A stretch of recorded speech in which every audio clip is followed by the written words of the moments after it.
हे भगवान विष्णु, आपको माता लक्ष्मी की सौगंध है।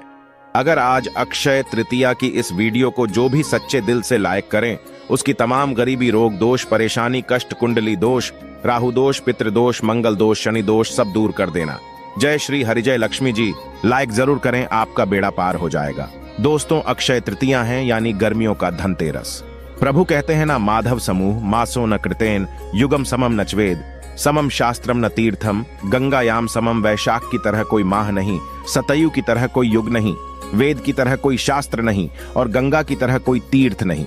इसी तरह से अक्षय तृतीया की तरह कोई दूसरी तिथि है ही नहीं, कभी ना नष्ट होने वाली तिथि। और अक्षय तृतीया की इस तिथि को हम स्वयं सिद्ध मुहूर्त कहते हैं।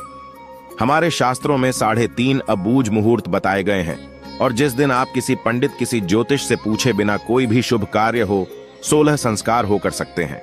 सबसे पहला चैत्र शुक्ल पक्ष की प्रतिपदा यानी गुड़ी पड़वा, दूसरा विजयदशमी, तीसरा अक्षय तृतीया यानी आखा तीज का दिन और चौथा शुक्ल कार्तिक शुक्ल प्रतिपदा का आधा भाग। इन तिथियों पर सूर्य और चंद्रमा अपनी उच्च राशियों में रहते हैं और इन्हीं दिनों से सतयुग हो, द्वापर हो, त्रेता हो, इनके शुरुआत की गणना की गई है। इन्हें चिरंजीवी तिथि भी कहते हैं क्योंकि विशेष रूप से आखातीज को, क्योंकि अष्ट चिरंजीवियों में से एक भगवान शिव परशुराम जी का जन्म इसी दिन हुआ था। धर्म की रक्षा के लिए भगवान विष्णु ने अनेक अवतार लिए, जिसमें नर नारायण, हर गिरी, परशुराम, 3 अवतार, पवित्र अवतार अक्षय तृतीया को ही उदय हुए। इस दिन लक्ष्मी नारायण के निमित्त आप जो भी पूजन करते हैं, व्रत करते हैं, उपाय करते हैं, दान करते हैं, इन सभी चीजों से आपके जीवन की दरिद्रता दूर होती है, पारिवारिक समृद्धि आती है, पैसों की कमी दूर होती है। और मां पार्वती जी ने आज के दिन ही देवी अन्नपूर्णा का अवतार लेकर भगवान शिव को भिक्षा दी थी। माता अन्नपूर्णा ने इसी दिन समस्त विश्व के भरण पोषण का भार भी संभाला था। आज के विशेष दिन ही कृष्ण सुदामा का मिलन हुआ था और महाभारत के अनुसार अक्षय तृतीया के दिन ही भगवान श्री कृष्ण ने पांडवों की पत्नी द्रौपदी को पांडवों के अज्ञातवास के दौरान अक्षय पात्र भेंट किया था। अक्षय पात्र की विशेषता थी कि इसमें भोजन कभी खत्म नहीं होता था। जितनी मात्रा में जितना भोजन चाहिए प्राप्त होता था, चमत्कारिक ढंग से। अक्षय तृतीया का दिन ही वो खास अवसर था जिस दिन महर्षि वेद व्यास जी ने महाभारत लिखना शुरू किया था और महाभारत में ही श्रीमद् भागवत गीता भी समाहित है। और इस दिन अगर आप गीता जी में समाहित 18वें अध्याय का पाठ करते हैं तो इससे अक्षय पुण्य की प्राप्ति होती है। इस दिन महाभारत की लड़ाई भी कहते हैं खत्म हुई थी, द्वापर का समापन भी इसी दिन हुआ था। और इसी दिन भगवान श्री कृष्ण ने युधिष्ठिर के पूछने पर बताया था कि आज के दिन जो भी रचनात्मक या सांसारिक कार्य करेंगे उसका 100 गुना अधिक पुण्य फल मिलेगा। कोई भी नया काम हो, नया घर हो, नया कारोबार हो, इसको शुरू करने से उसमें बरकत मिलेगी, ख्याति मिलेगी। पंचांग देखे बिना ही आज के दिन कोई भी शुभ और मांगलिक कार्य जैसे विवाह, गृह प्रवेश, वस्त्र आभूषणों की खरीदारी, भूखंड, वाहन, कोई भी चीज की खरीदारी, कोई जमीन जायदाद, कोई नए कपड़े, कोई भी आभूषण, कोई नई संस्था की स्थापना, कोई समाज आदि की स्थापना, कोई उद्घाटन करना सभी श्रेष्ठ रहता है। मांगलिक कार्यों की शुरुआत के लिए अति उत्तम दिन है और इस दिन जो भी आप काम करेंगे इसमें खूब बरकत होगी, शुभ फल प्राप्त होगा। और जमकर आज के दिन आपको खरीदारी करनी चाहिए और खरीदारी जमकर करने के साथ साथ आपको दान भी करना चाहिए। इससे अच्छे कर्मों को आप संचित करते हैं। आज के दिन अपने कर्म हो, सेवा हो, दान से मनुष्य धर्म का पालन करना चाहिए। इस दिन पितरों के निमित्त कहीं पे भी भोजन दान करें। आश्रमों में आप भोजन अनाज का दान कर सकते हैं। आप कहीं गरीबों के आश्रम जा सकते हैं, अंधों के आश्रम जा सकते हैं, वहां भोजन करा सकते हैं। तर्पण कराइए, अपने पितृ के निमित्त पिंड दान कराइए, इससे अक्षय फल प्राप्त होते हैं। आज के दिन गंगा स्नान या कोई भी तीर्थों में स्नान भी करना चाहिए। इससे जो भी आप पाप करते हैं वो समस्त पाप आपके नष्ट हो जाते हैं। दोस्तों, इस दिन जौ का दान करना चाहिए। एक मुट्ठी जौ कम से कम आप दान कीजिए। इससे स्वर्ण दान का महत्तम दान है। तो स्वर्ण तो आप दान नहीं कर सकते, तो धरती का प्रथम अन्न जौ माना गया है और जौ के दानों को स्वर्ण के दानों के बराबर माना जाता है। तो आज के दिन एक मुट्ठी जौ का भी अगर आप दान कर लेते हैं तो भी ये स्वर्ण दान के बराबर फल प्राप्त कराता है। इस दिन आपकी जो इच्छा हो, पंखा, छाता, चप्पल, जल, सत्तू, वस्त्र, कोई भी फ्रूटस आदि किसी भी चीज का कोई वस्त्र आदि इसका दान कर सकते हैं। भूमि दान का भी श्रेष्ठ महात्म्य होता है, लेकिन भूमि हर किसी के बस की नहीं होती है। तो आप कम से कम एक मुट्ठी चावल ही दान कीजिए, पर कीजिए जरूर। दोस्तों, इस दिन शिव, पार्वती, नर नारायण इनकी पूजा का विधान है और अक्षय तृतीया के दिन ही चारों धामों में से एक श्री बद्री नारायण के पट खुलते हैं। और आपको बता दूं, वृंदावन में जो बांके बिहारी जी का मंदिर है, उस दिन सिर्फ आज के दिन ही आपको श्री विग्रह के चरणों के दर्शन होते हैं, नहीं तो पूरे साल वो कपड़े से ढके हुए रहते हैं। तो अद्भुत तिथि है, अंतहीन इसकी महात्म्य है। बताने जाऊं तो शायद पूरी वीडियो इसमें निकल जाएगी, तो खास जान जाए कि मैजिकल तिथि है और इसका फायदा आपको उठाना है। इससे पहले किस किस ने उठाया और इसका क्या महात्म्य है, तो छोटी सी कथा बताती हूं। प्राचीन काल में एक सदाचारी और देव ब्राह्मणों में श्रद्धा रखने वाला एक धर्मदास नाम का एक वैश्य हुआ करता था। उसका परिवार बहुत बड़ा था और वह सदैव व्याकुल रहता था। उसने किसी से व्रत के ये अक्षय तृतीया के व्रत के महात्म्य को सुना, तो जब ये व्रत आया तो उसने व्रत किया, गंगा स्नान किया, देवी देवताओं की पूजा की, अपने इष्ट देव कुल देवी देवताओं की पूजा की और गोले के लड्डू, पंखा, जल से भरे हुए घड़े, जौ, गेहूं, नमक, सत्तू, दही, चावल, गुड़, सोना, वस्त्र, ये सभी चीजें, दिव्य वस्तुएं ब्राह्मणों को उसने दान की। उसकी स्त्री को यह बात बिल्कुल अच्छी नहीं लगी और वो बार बार मना करने लगी। कुटुंबजनों से चिंतित रहने और बुढ़ापे के कारण अनेक रोगों से पीड़ित होने पर भी वो उसके बाद से हमेशा अक्षय तृतीया पर दान करता रहा। कभी भी अपने धर्म, कर्म और दान पुण्य से विमुख नहीं हुआ और यही वैश्य फिर दूसरे जन्म में कुशावती का राजा बना। अपने अक्षय तृतीया के जो दान का प्रभाव था, उसकी वजह से वो बहुत धनी और प्रतापी बना और वैभव संपन्न होने पर भी उसकी बुद्धि कभी धर्म से विचलित नहीं हुई। और इसलिए ये भी माना जाता है कि आज के दिन जो भी मनुष्य दान करता है वो पुण्य को प्राप्त करता है और उसका अगला जन्म बहुत ही पुण्यमयी होता है। साथ ही साथ ये खास दिन में आप अपने जो स्वजन हैं, जो पितृगण हैं, उनके द्वारा अगर कोई पाप किया गया है, जाने अनजाने में अपराध हुआ है, या फिर आपने स्वयं या आपके परिवार में किसी ने जाने अनजाने में अपराध किया है, तो सच्चे मन से इस दिन ईश्वर से आप क्षमा प्रार्थना करते हैं, तो भगवान आज के दिन सभी के अपराधों को क्षमा करते हैं और आपको सद्गुण प्रदान करते हैं। आज के दिन अपनी दुर्गुणों को भगवान के चरणों में सदा के लिए अर्पित करके उनसे सद्गुणों का वरदान मांगने की परंपरा भी है। दोस्तों, इस दिन दीपावली और धनतेरस की तरह आपको जमकर खरीदारी अवश्य करना चाहिए और विशेष रूप से इस दिन लक्ष्मी कारक चीजें जैसे हत्ता जोड़ी हुआ, सियार सिंघी हुआ, कोई विशेष जाप माला हुई, खासकर स्फटिक की माला होती है, वो आपको इस दिन सिद्ध करके आपको खरीदनी चाहिए। या फिर आप स्फटिक का श्री यंत्र ले सकते हैं, वो बहुत लाभकारी होता है। इस तरह से कोई भी दक्षिणावर्ती, शंख आदि या कोई भी जो लक्ष्मी कारक चीजें हो, मृग कस्तूरी हो, इस तरह की चीजें आपको अपने घर लानी चाहिए। इस बार 2024 में अक्षय तृतीया शुक्रवार 10 मई को है और अक्षय तृतीया पर रोहिणी नक्षत्र है। विशेष रूप से सुबह 10:47 पर तो आपको पूर्ण लाभ की प्राप्ति कराएगा। अगर आपका व्यापार नहीं चल रहा है, बिजनेस में समस्या आ रही है, तो आज एक गुप्त मंत्र बता देता हूँ, इस बार पहले से तैयारी कर लीजिए।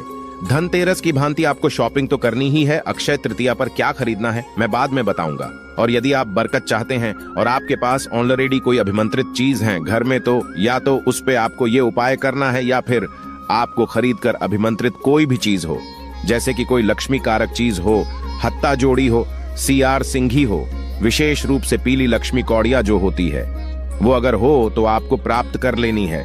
इससे आपके धन आगमन का मार्ग प्रशस्त होता है। और पीली लक्ष्मी कौड़िया जब आपको प्राप्त हो जाए, ध्यान रखें, पीली लक्ष्मी कौड़िया ऐसे कहीं से भी उठा के नहीं लानी है, सिद्ध ज्योतिष के द्वारा ही आपको प्राप्त करनी चाहिए। 1.25 लाख जाप सिद्धि की हुई हो, इस बात का ध्यान रखिए। और अगर आपके पास ऑलरेडी है तो पहले इसे शुद्ध गंगा जल से धो लीजिए, शुद्ध जल से धो लीजिए, पंचामृत से धो सकते हैं, कच्चे दूध से धो सकते हैं। और घर के ईशान कोण में आप आराम से एक लाल आसन लेकर के बैठ जाइए, या अगर ईशान कोण में जगह नहीं है तो पूरब की ओर मुख करके कहीं भी साफ और स्वच्छ स्थान का चयन करें। एक चौकी या पीढ़ा रख लीजिए और उस पर बस एक छोटा सा दीपक लगा लीजिए। घी, तेल जो आपकी इच्छा हो, और पीली लक्ष्मी कौड़ी अगर आपके पास है तो वो, और अगर पीली लक्ष्मी कौड़ियां नहीं है तो आप हत्ता जोड़ी, सियार सिंघी या दक्षिणावर्ती शंख या स्फटिक का श्री यंत्र जो भी आपके पास है उसको आप लाल चावलों के आसन पर आप विराजित कर दीजिए, या कोई स्टील की कटोरी में या कोई चांदी की कटोरी में रख लीजिए। अब लाल आसन पर आप बैठ जाइए। अगर आपको कोई प्रॉब्लम है नीचे जमीन पर बैठने में, तो आप ऊपर किसी सोफे आदि पे बैठ के या टेबल पे बैठ करके भी इस उपाय को कर सकते हैं। हाथ धो करके दीपक जला लीजिए, फिर से हाथ धो लीजिए और फिर ओम गण गणपते नमः, ओम गण गणपते नमः, ओम श्री गुरुवे नमः। अपने गुरु का ध्यान करते हुए आप गणेश जी का ध्यान करते हुए हाथ जोड़कर महालक्ष्मी से प्रार्थना करें। हे मां लक्ष्मी शरण, हम तुम्हारी पूर्ण करो माता कामना, हमारी धन की अधिष्ठात्री, जीवन सुखदात्री, सुनो सुनो अम्बे। मेरे गुरु की पुकार, शंभु की पुकार, मां कामाख्या की पुकार, तुम्हें विष्णु की आन अब मत करो। मान आशा लगाकर हम देते हैं दीप दान, और इस प्रकार से प्रार्थना करके दीपक जला के और फिर जो 11 की 11 लक्ष्मी कौड़ियां हैं उनको आप दूध की एक कटोरी में रख दीजिए। अब आप दूध की कटोरी में रखने के बाद अब एक एक करके आपको उसमें से पीली कौड़ी उठानी है। एक पीली कौड़ी हाथ में लीजिए, अंगूठे और तर्जनी से उसको दबाना है और कुछ खास शब्द आगे बता रही हूं, वो बोलना है। ध्यान रखें, कौड़िया अभिमंत्रित हो तो ही ये उपाय करेगा। अगर आपके पास नहीं है अभिमंत्रित कौड़िया, तो आप हत्ता जोड़ी से भी ये उपाय कर सकते हैं, या सियार सिंघी से कर सकते हैं, या श्रीयंत्र से कर सकते हैं। लेकिन ध्यान रखें, उसको अंगूठे और तर्जनी जो फर्स्ट फिंगर होती है आपकी, इसके बीच में ही पकड़ना है। और जो हथा जोड़ी सियार सिंघी रहेंगी उसका दूध का स्नान नहीं हो सकता, तो ड्राई ही पकड़ना है। आपको 33 बार टोटल इस मंत्र को बोलना है। कैसे बोलना है? जैसे आपने 11 पीली कौड़ियां है तो प्रत्येक कौड़ी पर 3-3 बार इस मंत्र को आप बोलेंगे। अगर हत्ता जोड़ी है तो हत्ता जोड़ी को हाथ में लेंगे, या सियार सिंघी है तो हाथ में लेंगे, अंगूठे और तर्जनी से पकड़ेंगे, 3 बार मंत्र को बोलेंगे, फिर उसको रख देंगे, फिर एक चुटकी सिंदूर चढ़ाएंगे, फिर उसको उठाएंगे, फिर 3 बार मंत्र बोलेंगे। इस प्रकार से आपको करना है। सिंदूर जो होगा वो ऑरेंज वाला, जो हनुमान जी का सिंदूर है वो चलेगा, आप वो डाल सकते हैं। कौन सा बोलना है मंत्र? ओम श्री शुक्ले महाशुक्ले महाशुक्ले कमल दल निवासे श्री महालक्ष्मी नमो नम। लक्ष्मी माई सबकी सवाई आओ, चेतो करो भलाई ना करो तो 7 समुद्र की दुहाई, रिद्धिनाथ देवो 9 नाथ 84 सिद्धों की दुहाई। इस प्रकार से आपको मंत्र बोलना है। अगर नहीं बोल सकते तो ओम श्रीम रिम श्रीम कमले कमलाले प्रसिद्ध प्रसिद्ध शिम शिम ओम महालक्ष्मी नम, इस मंत्र को बोल सकते हैं। ये भी नहीं बोल सकते तो ओम महालक्ष्मी नमः, ये भी नहीं बोल सकते तो जय मां लक्ष्मी, जय मां लक्ष्मी, जय मां लक्ष्मी बोले। इस तरह से जाप करके जब सारी पीली लक्ष्मी कौड़ियां हो जाए तो फिर धो लीजिए उसको, और दूध जो है उसको बचा कर रख लीजिए। उसको घर के चारों कोनों में आपको छिड़काव करना है। घर का जो सेंटर है, ब्रह्म स्थान जिसको कहते हैं, वहां छिड़काव करना है। घर के मुख्य द्वार के दोनों साइड छिड़काव करना है, और घर में जितने मेंबर हैं सभी की आंखों में थोड़ा थोड़ा वो दूध आपको लगा देना है। दोस्तों, आप देखेंगे घर का कोई भी ऐसा कोना हो जहां पर नकारात्मक ऊर्जा आपको जाने से आती हो या आपको डर लगता है, वहां पर आप इस उपाय को कीजिए। आप देखिए कैसे आपके जीवन की सारी नकारात्मक ऊर्जाओं को यह खत्म कर देता है। बाकी जो अगर दूध बच गया तो उसको तुलसी के पौधे में आप डाल सकते हैं। नाली में ना बहाए, किसी कच्ची मिट्टी में डाल दीजिए। जो कौड़ियां है अब उसे शुद्ध जल से धो करके आपको सुखा लेना है, और इसमें 7 चुटकी हल्दी डालनी है, 2 लौंग, 1 इलायची, 1 कपूर की टिक्की, और वापस किसी पीले कपड़े में रेशमी वस्त्र में बांध करके या फिर किसी चांदी की कटोरी या स्टील की कटोरी में रखकर आप तिजोरी में स्थापित कर सकते हैं, या माता लक्ष्मी के सामने रख सकते हैं। और जो मंत्र मैंने आपको बताया है, ओम श्री शुक्ले महाशुक्ले महाशुक्ले कमल दल निवासी श्री महालक्ष्मी नमो नमः, लक्ष्मी माई सबकी सवाई आओ, चेतो करो भलाई ना करो तो 7 समुद्र की दुआई, रिद्धिनाथ देवो 9 नाथ 84 सिद्धों की दुहाई। इस मंत्र को बोल करके आप वापस से इसको प्रत्येक दिन कम से कम 27 दिन कर लीजिए। देखिए दोस्तों, कैसा कमाल आपकी जिंदगी में होता है। अगर आपने हत्ता जोड़ी या सियार सिंघी या श्री यंत्र आदि पे सिद्ध की है तो उसको लाल सूती कपड़े में, लाल रंग का कॉटन कपड़ा होना चाहिए जिसमें से हवा पास कर सके, या फिर चांदी की डब्बी या स्टील की कटोरी में आप हत्ता जोड़ी या सियार सिंघी रख सकते हैं। जो श्री यंत्र है उसको लाल चावलों के ढेर में रख करके, या उसको आप किसी कपड़े में बांध के, या ऐसे ही खुले किसी चांदी के प्लेट में स्थापित करके आप उसमें 2 लौंग, 1 इलायची, 1 कपूर की टिक्की स्थापित करके रख लीजिए। दोस्तों, ऐसा कमाल का प्राचीन उपाय है जिसका उद्देश्य मानव जीवन में धन, समृद्धि, लक्ष्मी कृपा, आर्थिक वृद्धि को प्राप्त कराना है। आपका व्यापार हो, आपके बच्चे हो, आपका घर हो, सभी की नकारात्मक ऊर्जाएं कम करके जो भी नजर दोष है उससे बचाना है। किसी प्रकार की आकस्मिक दुर्घटनाएं होने वाली हो, एक्सीडेंट होना, चोट लगना, रोग लगना, भय लगना, सभी का नाश हो जाता है। और अगर आपके पास कोई सिद्ध वस्तु नहीं है तो आप क्या करेंगे? थोड़े से हर बार जैसे बताती हूं, धनिये के बीज ले लीजिए, बस 2 रुपए के, और इस मंत्र का जाप कीजिए। फिर इसको किसी भी गमले में उगा लीजिए। जैसे जैसे ये बीज धनिये के आपके पत्तियों में कन्वर्ट होंगे, वैसे वैसे आपके धन की समस्या के रास्ते खुलने लगेंगे। और अगर आपको आज के समय में, जब हर व्यक्ति धनवान बनना चाहता है, मां लक्ष्मी का आशीर्वाद पाना चाहता है, तो एक और बहुत छोटा सा, क्योंकि अक्षय तृतीया सबके लिए एक ही उपाय करना बस का नहीं है, तो दूसरा उपाय एक और बता देता हूं। आपके पास अगर कांच मनी यानी कि बिल्लोर, जिसे हम बर्फ के मोती कहते हैं या स्फटिक कहते हैं, इसकी अगर शुद्ध स्फटिक की अभिमंत्रित माला हो, 1.25 लाख जब से सिद्ध की हुई, तो आपको अक्षय तृतीया के दिन इस बार लक्ष्मी मां के सामने बैठ के उस माला से, या फिर कमल गट्टे की अभिमंत्रित माला हो तो उससे, या काले हकीक की माला हो आपके पास, उससे आपको पद्मासन या सुख आसन में बैठ करके क्या करना है? माला को ले लीजिए। अभिमंत्रित माला हो तब ये काम करती है, और रियल माला हो, नकली कांच की माला लेकर के अपने घर में राहु दोष और नहीं बढ़ाना है। आपको कांच की माला को आप रियल माला समझ करके इस्तेमाल करके उससे जाप करेंगे। ये मत कीजिएगा, राहु बढ़ जाएगा और दिक्कतें और बढ़ जाएंगी जीवन में। रियल माला मिले, अभिमंत्रित माला मिले, वो ले लीजिए और उस माला का पहले आप पूजन कर लीजिए।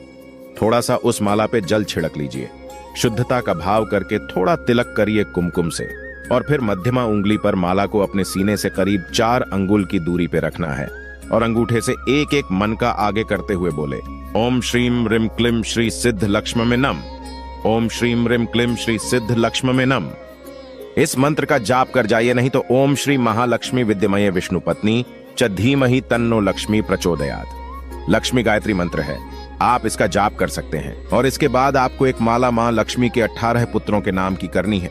ओम देव सखाई नमः, ओम चिकलिताय नमः, ओम आनंदाय नमः, ओम कर्दमाय नमः, ओम श्री प्रदाय नमः, ओम जात वेदाय नमः, ओम अनुरागाय नमः, ओम संवादाय नमः, ओम विजयाय नमः, ओम बल्लभाय नमः, ओम मदाय नमः, ओम हर्षाय नमः, ओम बलाय नमः, ओम तेज से नमः, ओम दमकाय नमः, ओम सलिलाय नमः, ओम गुग्गुलाय नमः, ओम कुरुंतकाय नमः। दोस्तों, इस प्रकार से आपको एक माला माता लक्ष्मी के 18 पुत्रों के नाम की करनी है। आप चाहे तो सिद्धि कुंजिका स्त्रोत हुआ, लक्ष्मी सूक्त हुआ, इनका पाठ भी कर सकते हो। और अगर सिद्ध स्फटिक की माला नहीं है तो काले हकीक से आप कर सकते हैं। जब भी आपको अगर इसके बाद जीवन में कभी भी कोई घाटा हो जाए, कोई दिक्कत हो जाए, फाइनेंस की प्रॉब्लम हो जाए, कोई जॉब चली जाए, कोई बीमारी के चलते आपका बैंक बैलेंस खत्म हो जाए, तो ऐसी स्थिति में मां लक्ष्मी की अगर आप इस प्रकार से मंत्र सिद्ध कर लेते हैं, 18 पुत्रों के नाम, तो आप बाद में भी उस अभिमंत्रित माला से एक बार भी जाप करेंगे तो आपके काम तुरंत बनने लगेंगे। दोस्तों, ये मंत्र अगर अभिमंत्रित माला से जाप किया जाए तो सिर्फ लक्ष्मी मां को अट्रैक्ट नहीं करते, बल्कि भगवान विष्णु, लक्ष्मी माता सहित भगवान शिव, राहु, केतु, शनिदेव, हनुमान जी, माता काली, सभी देवी देवता इससे प्रसन्न होते हैं। और विशेष रूप से बस अगर काला हकी का यूज कर रहे हैं तो विष्णु भगवान के मंत्रों का जाप इससे ना करें। यदि आप कोई व्यापारी हैं, कोई दुकानदार हैं, तो दुकान में प्रतिदिन आप बैठ करके इस माला से इस मंत्र का जाप कीजिए। आपको दोगुना मुनाफा ना हो तो आप बता देना। व्यापार में लाभ प्राप्त होता है और धन की प्राप्ति होती है, व्यापारिक सफलता मिलती है, माता लक्ष्मी की आप कृपा प्राप्त करते हैं, आपके जीवन में सकारात्मक परिवर्तन हो जाता है। और अक्षय तृतीया का दिन है तो सोने चांदी की चीजें कुछ ना कुछ स्पेशल रूप से इस दिन साकी कवच आपको अपने घर पे लाना चाहिए और घर की तिजोरी में स्थापित करके इसे बांधना चाहिए या रखना चाहिए। इसकी नियमित पूजा कीजिए। जिस घर की तिजोरी में, जिस दुकान के गल्ले में साकी कवच होता है, वहां सभी प्रकार के पितर बंधन हो, कुल देवी देवता का बंधन हो, व्यापार बंधन हो, किया कराया हो, नकारात्मक ऊर्जा हो, वो सभी स्वतः समाप्त हो जाते हैं। वहां किसी प्रकार के धन का अभाव नहीं रहता, समस्याओं का नाश होता है और स्थायी धन संपत्ति का मार्ग प्रशस्त होता है। दोस्तों, जिसके पास भी जाप के लिए माला ना हो, वो मिश्री के 108 दाने ले लीजिए, गिनकर रख लीजिए, उससे जाप कीजिए और बाद में उस मिश्री के दानों को चावल की खीर बनाकर के माता लक्ष्मी को उस खीर का भोग लगाइए और प्रसाद के तौर पर पूरे परिवार सहित खाइए। आपकी सभी समस्याओं का अंत अवश्य